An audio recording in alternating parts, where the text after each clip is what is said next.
प्रिय विद्यार्थियों, दिल्ली सल्तनत की स्थापना, उसका समेकन अर्थात सुदृढ़ीकरण तथा विस्तार के अंतर्गत आज हम चर्चा करने जा रहे हैं फिरोज शाह तुगलक पर। हमने पिछले बिंदु में मोहम्मद बिन तुगलक के बारे में चर्चा की थी कि किस तरह मोहम्मद बिन तुगलक की कई महत्वाकांक्षी योजनाएं असफल हो गई थी। पर्याप्त सुधार करते हुए और एक विद्वान तकनीकी में अभिरुचि रखने वाला तथा नए नए प्रयोग करने वाला शासक मोहम्मद बिन तुगलक किस तरह कुछ कमियों के कारण अपनी योजनाओं को कार्यान्वित करने में असफल हो गया था, ये हमने देखा, इसका हमने अध्ययन किया। और जब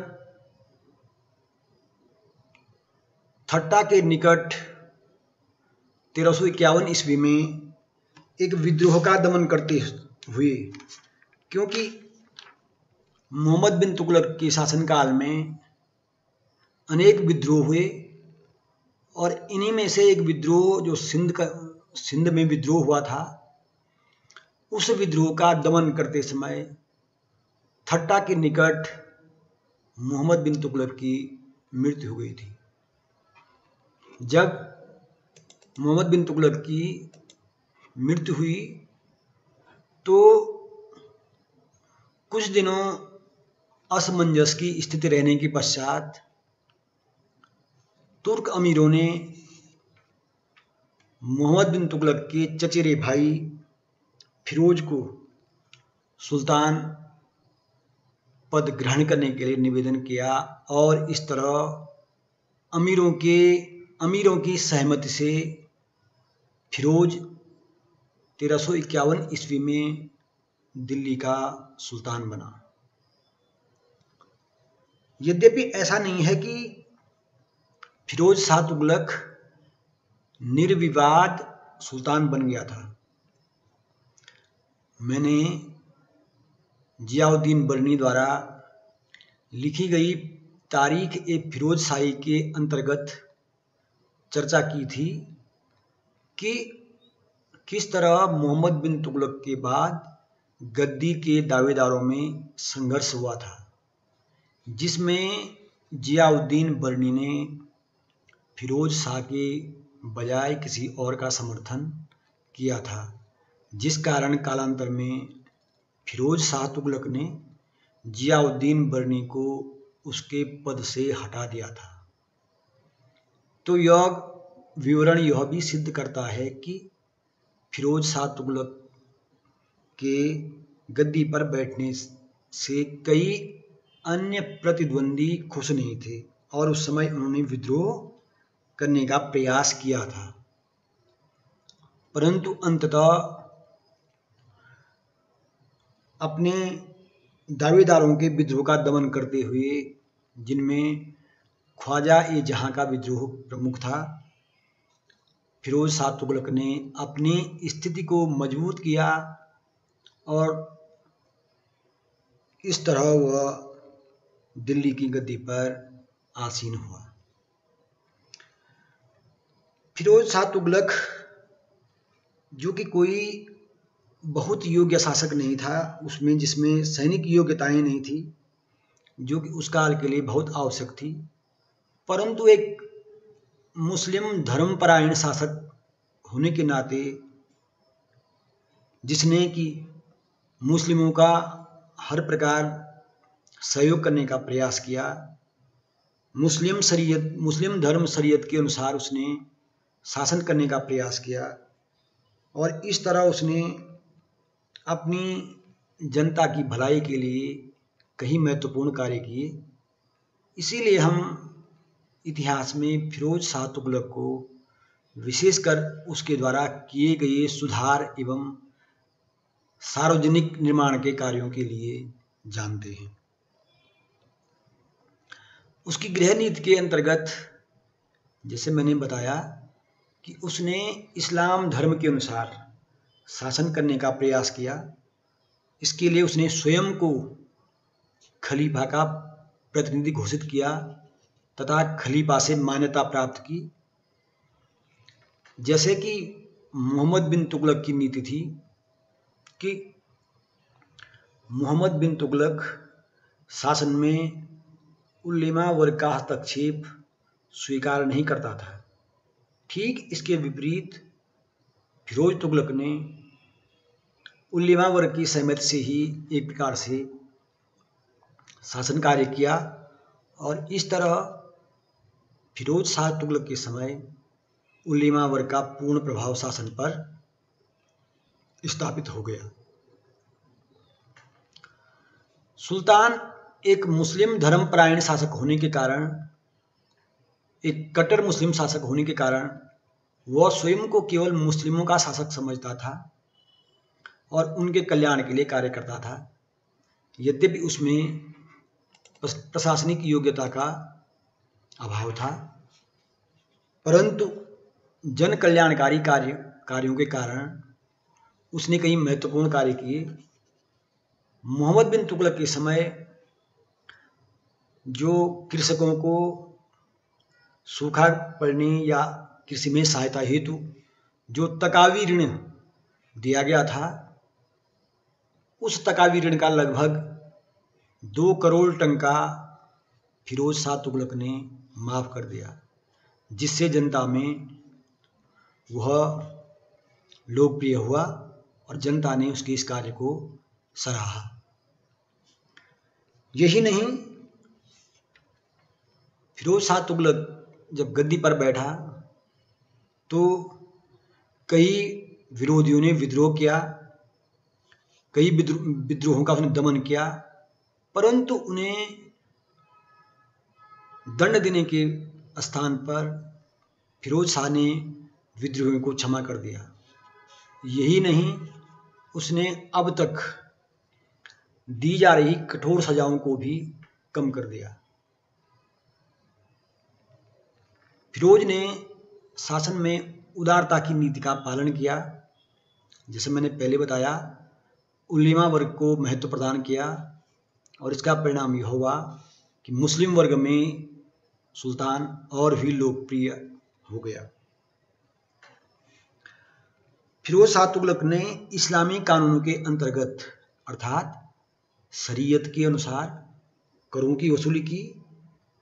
उसने इस्लामी कानूनों के अनुसार केवल 4 प्रकार के कर जनता पर लगाए, जिनमें पहला था खराज अर्थात लगान भूराजस्व, दूसरा था खम्स अर्थात युद्ध में लूटे गए धन का 1/5 भाग, जजिया गैर मुस्लिमों पर अर्थात मुस्लिमों को छोड़कर अन्य धर्म के अनुयायियों को विशेषकर हिंदुओं पर जो कर लगाया जाता उसे जजिया कहा जाता था, और जकात जो कि मुसलमानों के धार्मिक कार्यों हेतु उनकी आय का 2 से 2.5% जो उनकी आय का 2.5% हिस्सा लिया जाता था। यद्यपि उसने जब नहरें खुदवाई, सिंचाई की व्यवस्था की, तो फिरोज शाह तुगलक ने मुस्लिम उलेमा वर्ग की सहमति से जनता पर सिंचाई कर भी लगाया। परंतु इसके साथ ही उसने अपने समय से पहले प्रचलित 24 कष्टदायी करों को भी समाप्त कर दिया था। इस तरह फिरोज शाह तुगलक ने कई जन कल्याणकारी महत्वपूर्ण कार्य किए। यही नहीं, उसने अपने कर्मचारियों के वेतन में भी वृद्धि की और अब तक जो सूबेदारों को कठोर यातनाएं देकर उनसे हिसाब किताब वसूल किया जाता था, उस पर भी सुल्तान ने रोक लगाई। उसने पुनः जागीरदारी प्रथा आरंभ की तथा कई जागीरों का वितरण किया। कल्याणकारी राज्य की स्थापना के अंतर्गत उसने शिक्षा को प्रोत्साहन दिया तथा कई मकतब व मदरसों की स्थापना की।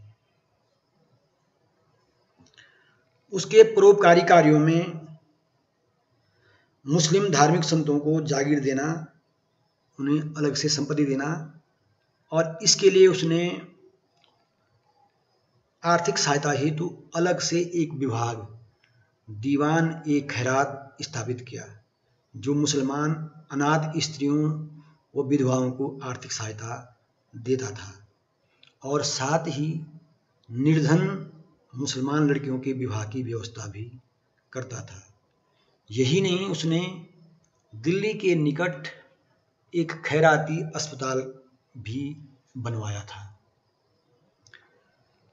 सार्वजनिक निर्माण कार्यों के अंतर्गत जो फरिश्ता विवरण देता है, तत्कालीन इतिहासकार फरिश्ता के अनुसार सुल्तान ने 40 मस्जिदें, 20 महल, 100 सराय, 5 जलाशय, 100 अस्पताल, 5 मकबरे, 100 स्नानागार, 10 स्मारक स्तंभ, 150 पुल आदि का निर्माण कराया, जिससे स्पष्ट होता है कि फिरोज शाह तुगलक ने जनता की सेवा के लिए, जनता के हितार्थ कई महत्वपूर्ण कार्य किए। यही नहीं, सुल्तान ने अपने समय, अपने शासन में किसानों की सुविधा के लिए नहरों का भी निर्माण कराया। उसने 5 बड़ी नहरों का निर्माण करवाया। इनमें एक 150 मील लंबी जो नहर थी वो यमुना से लेकर हिसार तक बनाई गई। दूसरी 96 मील लंबी नहर सतलज से घग्गर तक बनाई गई। तीसरी नहर सिरमौर की पहाड़ियों के निकट से आरंभ होकर हांसी तक बनाई। चौथी नहर घग्गर से फिरोजाबाद शहर तक और 5वीं नहर यमुना से फिरोजाबाद तक उसने निर्मित करवाई। इस तरह उसने जनहितार्थ नहरों का निर्माण करवाया और सिंचाई की सुविधा उपलब्ध करवाई। यही नहीं, फिरोज शाह तुगलक ने 150 कुएं भी खुदवाए थे और लगभग 50 बांध और 30 झीलों का भी उसने निर्माण करवाया था। फिरोज शाह तुगलक ने कई बाग भी लगाए, जो कि उसके एक स्वस्थ शासन के लिए जाने जाते हैं। इसके अलावा उसने कई नगरों का भी निर्माण किया।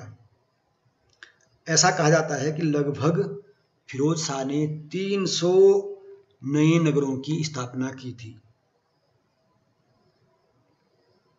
इसके अतिरिक्त फिरोज शाह ने फिरोजाबाद, फिरोज शाह जो कोटला है कहलाता है, इसके अलावा बहुत सारे उसने नगरों की स्थापना की। जौनपुर और हिसार, फतेहाबाद, फिरोजपुर, ये उसकी बसाई गई नगरों में प्रमुख नगर हैं। शिक्षा के क्षेत्र में भी फिरोज शाह तुगलक ने कई महत्वपूर्ण कार्य किए।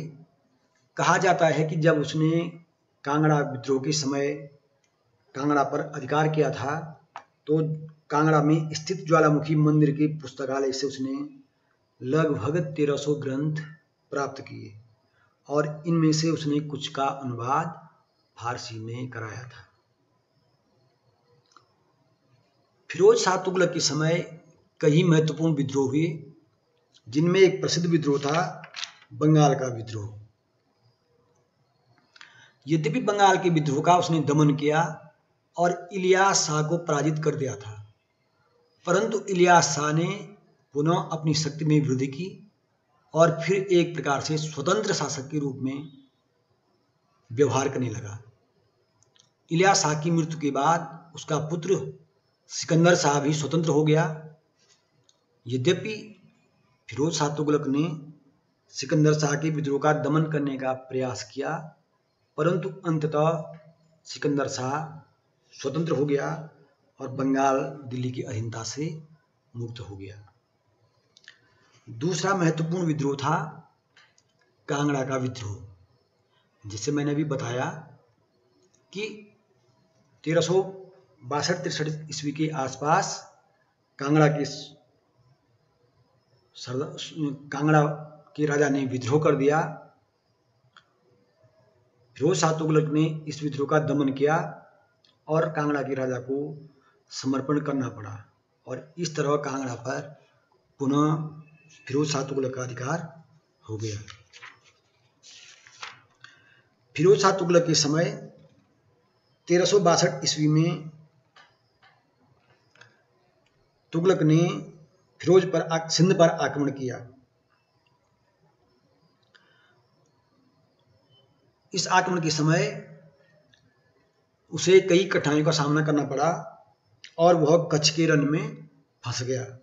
फिर गुजरात आते हुए वह फिर गुजरात के रास्ते वहां से निकला।